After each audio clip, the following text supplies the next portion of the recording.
FOMC weekly analysis पे आप सभी का स्वागत है। This presentation is brought to you on behalf of Tika TV and I am your host Ashish Barua. पिछले हफ्ते में 20 मई से 24 मई के बीच में क्या क्या डॉलर इंडेक्स ने एक्टिविटी किया है। सो डॉलर इंडेक्स जो वीकली क्लोज दिया हुआ है वो है आपका 104.75 लेवल।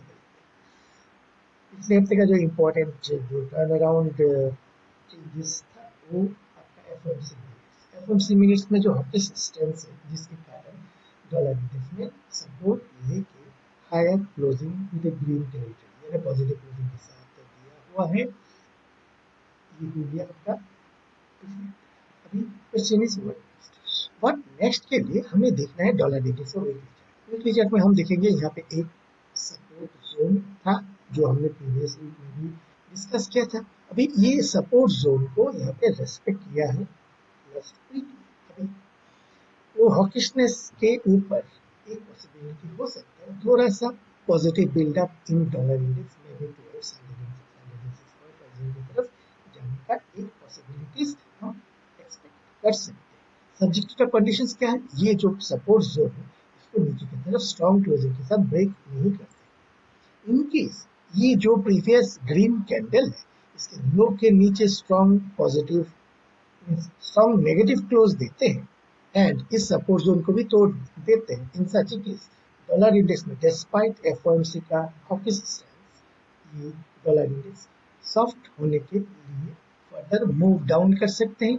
सो वहां पे क्या होगा 103.8090 is expected to act as a first support, then 102.7090 is expected to act as a second support zone. GBP dollar का जो वीकली क्लोज ये भी एक स्ट्रॉन्ग पॉजिटिव क्लोजिंग के साथ दिया हुआ है। It closed eight 1.2735। What next से पहले हम देखेंगे कि पहले जब हमने प्राइस एक्शन इस 29 अप्रैल एंड 6 मई का जो वीकली एनालिसिस था क्लोजिंग के बाद, उस एनालिसिस में हम क्या कर रहे थे, ये जो ट्रेंड लाइन रेजिस्टेंस है इसके ऊपर अगर स्ट्रॉन्ग पॉजिटिव कैंडल देते हैं in such case GBP dollar is expected to trade towards 1.28 ये हमारा एक्सपेक्टेशंस था एंड उस डायरेक्शंस में गया है। सब्जेक्ट टू कंडीशंस था, वो कंडीशंस के फुलफिल किया एंड ऊपर। अभी व्हाट नेक्स्ट में हम अगर देखेंगे 1.28 is the immediate resistance as far as the price is concerned. RSI wise RSI approaching 60 currently closed at 56.75. So ये RSI 60 is expected to act as a resistance and price wise also this area is expected to act as a resistance. So क्या Monday onwards price थोड़ा सा reversal patterns देते हैं। In such case हमें daily price actions में क्या हमें एक एम पैटर्न दिखते हैं something like this. In such case हमें सेलिंग के लिए आराम से बढ़िया सा एक पॉसिबिलिटी मिल सकती है। इमीडिएटली जो हमारा सपोर्ट जोन तो इंटैक्ट है, जोन है। Next is GBP INR. GBP INR में लास्ट वीक जो एक डोजी कैंडल के साथ क्लोज दिया है, जीबीपी डॉलर पॉजिटिव क्लोज था, डॉलर रुपये नेगेटिव क्लोज था वीकली पर्सपेक्टिव में, because of which the combined impact is a doji candle high के ऊपर कंटिन्यूएशन लो के नीचे पुलबैक। अभी पुलबैक के लिए हम क्या देखेंगे, ऊपर की तरफ जो प्राइस रेजिस्टेंस है 106.50 से 106.80 की तरफ एक प्राइस रेजिस्टेंस है। RSI ऑल्सो 60 के नजदीक आके टर्न अराउंड किया, बैंड डाउन किया। सो क्या ये फर्दर नीचे की तरफ आते हैं? अगर नीचे की तरफ आते हैं तो हमारे जो प्राइस सपोर्ट लेवल्स है 104.10 से 104.25 का एक सपोर्ट लेवल हो सकता है। यूरो डॉलर लास्ट वीक में एक डोजी कैंडल बनाया हुआ है। Doji candle is also inside bar candle to the previous week candle and this doji candle is also making an bearish हनाबी पैटर्न। अभी ये जो इनसाइड बार कैंडल का जो थ्योरी है, हाई के ऊपर फर्दर कंटिन्यूएशन लो के नीचे डाउनवर्ड पुलबैक में अगेन सपोर्ट हो जाएगा आपका 1.07 से 1.0730 का एक सपोर्ट लेवल हो जाएगा। ऊपर की तरफ अगर हाई को तोड़ते हैं इन सच केस इमीडिएट जो रेजिस्टेंस है वो है आपका 1.10 का एक रेजिस्टेंस हो सकता है। अभी ये जो RSI 60 is the important resistance zone, price wise also 1.10 is the important resistance zone. So हमें इस हफ्ते में हमें देखना है क्या ये लो के नीचे कंटिन्यू क्लोज करते हैं या हाई के ऊपर कंटिन्यू करते हैं। यूरो आईएनआर एक स्ट्रॉन्ग नेगेटिव कैंडल के साथ क्लोज दिया हुआ है अभी। तो यहाँ पे एंड RSI ऑल्सो जो 60 के नजदीक जाके टर्न नेगेटिव हो चुका है। अभी क्या है, अभी ये जो प्रीवियस वीक का कैंडल है, although it's a strong negative candle but inside back to the previous week candle, so लो के नीचे फर्दर सेलिंग में हमारा जो सपोर्ट जोन है वो है आपका 88.90 से 89.40 का एक सपोर्ट जोन में आ सकता है। ऊपर में आपका 90.80 91.00 is the next immediate resistance zone. Dollar yen क्या हुआ, ये आपका करंट वीक में एक स्ट्रॉन्ग बुलिश कैंडल के साथ क्लोज दिया हुआ है एट क्लोज एट 156.90। so ये 154 155 on the lower side and 160 160.20 on the higher side। इसी जोन में थोड़ा सा खेल करना चाहिए जब तक BOJ फिर नेक्स्ट रोज ऑफ इंजेक्शंस पुश नहीं करते। यहाँ पे आपका 151.75 152 is an important support level. Also ये जो आपका 6 में का लो है that is also an important support level. So दोनों को कंबाइन करके 151.75 से 152 is an important support level. अगर स्ट्रॉन्ग डोज देते हैं BOJ इन सच एंड इसके लो के नीचे क्लोज देते हैं तभी जाके फर्दर आपका नीचे की तरफ आने का हायर पॉसिबिलिटीज हो सकती है। ये INR में ये जो 29 अप्रैल वाला मदर कैंडल था उसके बाद पॉजिटिव कैंडल का, उसके बाद नेगेटिव कैंडल, एक इन्वर्टेड हैमर के हाई के ऊपर एक अपवर्ड बायस लेकिन जो गया नहीं है लास्ट वीक में फर्दर एक नेगेटिविटी के साथ क्लोज दिया है। सो अभी क्या कर रहा है ये INR, ये जो 29 अप्रैल का जो लो है उसको फिर दोबारा रिटेस्ट करने के लिए आ रहा है। अगर लो को रिटेस्ट करने के बाद हमें देखना क्या यहाँ पे सपोर्ट लेते हैं या लो को ब्रेक करके नीचे की तरफ फर्दर मूव करते वो हमें देखना पड़ेगा। But along with that one BOJ का स्ट्रॉन्ग हैंड जो 160 के आसपास होना चाहिए उसको भी हमें नजरअंदाज नहीं करना चाहिए। डॉलर कैंडल पिछले हफ्ते में ऑल्दो एक पॉजिटिव कैंडल के साथ क्लोज दिया हुआ है but price rejections at higher rates. So this makes the next weeks expectations little bit rangish में बोल लेते हो। नीचे की तरफ सपोर्ट है 1.36 1.365 3625 ये सपोर्ट जोन बरकरार रहना चाहिए। और जब तक हाई को नहीं तोड़ा यानी पिछले हफ्ते का हाई को नहीं तोड़ता तब तक ये साइडवेज कंसोलिडेशन में रहेगा। एक बार अगर हाई को तोड़ते दोबारा ये ऊपर की तरफ 1.38 के 50 की तरफ जाने का हायर प्रोबेबिलिटीज हो सकती है। ऑसी डॉलर पिछले हफ्ते में एक नेगेटिव कैंडल के साथ क्लोज दिया हुआ है। नेगेटिव कैंडल क्या हुआ, यहाँ पे एक रेंज था, रेंज में बॉक्स के रेंज में यहाँ पे आप देखोगे 15 अप्रैल को नीचे की तरफ ब्रेक डाउन किया, नेक्स्ट वीक वाला में फिर दोबारा आज की यानी considering this as a false breakdown में होने से क्या होता है फिर अदर साइड में चले जाते हैं, काफी फर्स्ट जाते हैं एंड वही हुआ है, फर्स्ट चला गया है। तो यहाँ पे आके इस जोन के ऊपर जाके क्लोज दिया था, कब दिया था 13 पे वाले वही हफ्ते में। अभी हमारा ये एक्सपेक्टेशंस था कि यहाँ पे सपोर्ट लेके ऊपर की तरफ जाते हैं, जो डेली में हम देखेंगे इस एरिया पे अगर सपोर्ट लेके ऊपर की तरफ जाते हैं तो फर्दर हायर डायरेक्शंस में जाने का, मार्च करने का एक एक्सपेक्टेशन ऑसी डॉलर में था। अगर ये दोबारा रेंज के अंदर में आ जाते हैं देन दिस ये जो 13 मई का जो ब्रेकआउट है ऊपर की तरफ पॉजिटिव ब्रेकआउट है रेंज से, that will be considered as an false breakout. In such case now it is a false breakout. अभी प्राइस एक्शन के हिसाब से ऐसा लगता है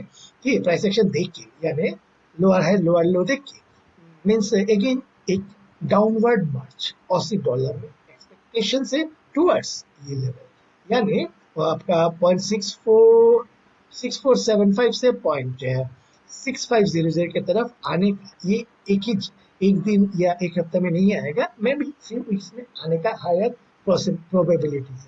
इसका नेगेटिव क्या है, इसका तोड़ क्या है, अगर ये पिछले हफ्ते के हाई के ऊपर क्लोज दे देते हैं तो हमारा जो कैलकुलेशन है नेक्स्ट इज CNH 7.2505 में स्ट्रॉन्ग पॉजिटिव कैंडल के साथ दिया हुआ है। हमारा जो अलर्ट है वो है आपका 7.29 7.2950 का। इसके ऊपर जब तक नहीं जाते हैं तब तक रूपी में एग्रेसिव प्रेशर नहीं आएगा, एक बार आता है तो we need to be cautious. Next is हमारा ब्रेंट क्रूड पिछले हफ्ते में एक नेगेटिव कैंडल के साथ क्लोज दिया हुआ है, लेकिन इमीडिएट जो टारगेट था हमारा सपोर्ट लेवल था 80.25 का, उसमें ही रेस्पेक्ट लेके क्लोज दिया हुआ है। अभी क्या के लिए हमें यहाँ पे क्रूड में हमारा एक ग्लोबल पर्सपेक्टिव देखना। ग्लोबल पर्सपेक्टिव कुछ देर पहले क्या हुआ है, कुछ देर पहले हमास ने फिर इजराइल के कैपिटल तेल अवीव में रॉकेट लॉन्च कर दिया है, जिसके कारण अभी हमें इंतजार है इजराइल का नेक्स्ट स्टेप, तो जिसके कारण शायद ब्रेडक्रूम में थोड़ा सा प्रेशर रहना चाहिए। अभी यूएस 10 ईयर ट्रेजरी में पिछले हफ्ते में एक पॉजिटिव कैंडल के साथ क्लोज दिया हुआ है। यहाँ पे उसके पहले क्या था, ये सपोर्ट लेवल को रेस्पेक्ट किया था, 13 मई वाला हफ्ते में सपोर्ट को रेस्पेक्ट करके टच डाउन करके फिर ऊपर की तरफ जा रहा है। अभी व्हाट नेक्स्ट में ये जो एफओएमसी मिनट्स का जो हॉकी स्टेट है, इसके कारण शायद हल्का सा अपवर्ड जाने का पॉसिबिलिटीज है यूएस 10 ईयर को। क्यों हल्का? क्योंकि आरएसआई इज अप्रोचिंग 60, तो दोबारा ये 60 की तरफ रेजिस्टेंस लेने का हायर पॉसिबिलिटीज, तो ऊपर की तरफ थोड़ा सा मूव कर सकता है, लेकिन हमें थोड़ा सा केयरफुल होना है। और केयरफुल में अगर नीचे की तरफ फर्दर जाना है तो हमें क्या देखना पड़ेगा, एक तो ट्रेंड लाइन सपोर्ट, एक वाला है हॉरिजॉन्टल सपोर्ट, ये दोनों सपोर्ट को हमें दिमाग में रखना है। अगर दोनों पे नीचे स्ट्रॉन्ग क्लोज देते हैं, in such case US 10 year treasury further soft होने के लिए तैयार हो जाएगा। यूएस 2 ईयर ट्रेजरी में भी पिछले हफ्ते में एक स्ट्रॉन्ग बुलिश कैंडल के साथ क्लोज दिया है एट 4.946। व्हाट नेक्स्ट में RSI approaching 60, that is the first angle. So ऊपर की तरफ price wise 5.08 is the expected to be the resistance level. RSI wise 60 is next resistance level. So जब तक ये दोनों resistance RSI as well as price wise दोनों resistance level बरकरार रहते हैं, तब तक हमें सेफ है। एक बार अगर RSI भी 60 के ऊपर चले जाते हैं एंड प्राइस वाइज भी इसके ऊपर 5.10 के ऊपर थोड़ा सा हमें अलर्ट हो जाना पड़ेगा, जो लगता नहीं है कि इतना होना चाहिए। अभी नीचे की तरफ ये अगर ये ट्रेंड लाइन सपोर्ट एंड ये जो आपका हॉरिजॉन्टल सपोर्ट है, दोनों के नीचे अगर स्ट्रॉन्ग क्लोज देते हैं तभी जाके सॉफ्टनेस हम एक्सपेक्ट कर सकते हैं। फाइनली हमारा डॉलर रुपी पिछले हफ्ते में स्ट्रॉन्गेस्ट क्लोज के साथ दिया हुआ है 83.01। हमारे इंडियन मार्केट में ये क्लोज था आई थिंक 83.0809 के आसपास था। अभी आप देखोगे कि हमने 6 मई वाला हफ्ते के क्लोज होने के बाद हम ये देख रहे थे, क्या ये 8350 से 8370 का रेजिस्टेंस को चैलेंज करेगा। वहाँ पे अगर इनविजिबल हेड्स थोड़ा सा लूज पड़ जाते हैं, ढीला पड़ जाते हैं, इन सच केस में रुपी में मूव हायर टूवर्ड्स। लेकिन उसमें भी हमारे पास 3 फैक्टर्स था। एक फैक्टर है इनविजिबल हेड्स जो दोनों साइड को प्रोटेक्ट कर रहा है, जब तक वो इंटेक्ट है हमें सेफ। दूसरा वाला CNH अगर 7.29 के ऊपर क्लोज देते extraordinary pressures, I repeat extraordinary pressures depression होने के लिए बादल की तरह छटपटाएगा। ये दूसरा। तीसरा वाला dollar index. Other than that अभी जो इमीडिएट है हमारा इलेक्शन रिजल्ट्स, उसको भी हमें नजर रखना है। एंड लास्ट इज द आपका अमाउंट ऑफ इन्फ्लोस पर्टेनिंग टू तो जिसके कारण यहाँ पे काफी सॉफ्टनेस हमने देखा है। यहाँ पे ये जो सॉफ्टनेस देखा है, अभी व्हाट नेक्स्ट में ओवरऑल जो मोटा मोटा रेंज है, ये कोई मेरा बात नहीं, सबको पता है 80 से 83 सपोर्ट, नया चीज बता रही है, ये एवरीवन नोज दैट 80 से 83 इज द सपोर्ट लेवल, ऊपर की तरफ 8350 से 8370 इज द रेजिस्टेंस। इसके बीच में खेला हो रहा है। अभी जब तक इस रेंज के बाहर ना निकल जाए, either on the higher side और ऑन द लोअर साइड, तब तक इसी रेंज के अंदर में प्ले अराउंड करता रहेगा। कंडीशंस क्या है, वो जो 3 इंपॉर्टेंट एस्पेक्ट्स हैं, इसको हमें नजरअंदाज नहीं करना है। सो मंडे ऑनवर्ड्स क्या होगा, ये जो इजराइल हमास का फिर दोबारा जो इंसिडेंट हुआ है, उसको क्या इंपैक्ट करेगा हमें देखना है। And amount of inflows that are hitting the market, या इन्फ्लो खत्म हो गया वो भी हमें देखना है। सो लगता है 80 से 83 is expected to act as a support zone, and ऊपर की तरफ 83 से 8370 is expected to act as the resistance zone, जब तक आइदर साइड ब्रेकआउट नहीं करते आराम से चल। सो ये हो गया डॉलर रुपये का एनालिसिस। सो अभी के लिए इतना ही। आशा करता हूँ ये वीकली प्रेजेंटेशन आप सभी